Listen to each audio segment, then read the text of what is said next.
Salam bir daha, hörmətli cənab prezident. Baxın, bu yolların vəziyyətindən sizə belə bir qısa video çəkmək istəyirəm ki, yollarımız bərbad gündədir, Füzuli Alxanı istiqaməti. Yəni, heç kim baxmır bura.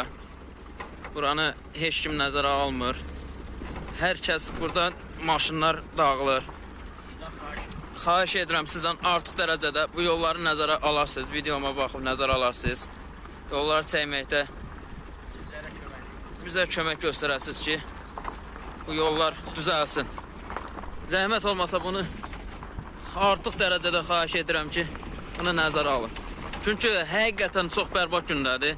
Hər kəs, cəmaatın, xalqın maşını dağılır. Sizdən xahiş edirəm canım. Xahiş edirəm cənab prezident, maşını dağılır, cəmaat əziyyət çəkir, maşını düzəltdirir. Belə şey yoxdur, həqiqətən. Sizdən artıq dərəcədə xahiş edirəm, nəzərə alasınız. Sizdən artıq dərəcədə xahiş edirəm ki, bunu nəzərə alasınız. Müəyyən orqanlara tapşırasınız. Müəyyən yerlərə, müəyyən orqanlara tapşırmaq lazımdır ki, bu yolları bərpa eləsinlər, bu yolları düzəlsinlər. Çox sağ olun, minnətdaram, təşəkkürlər.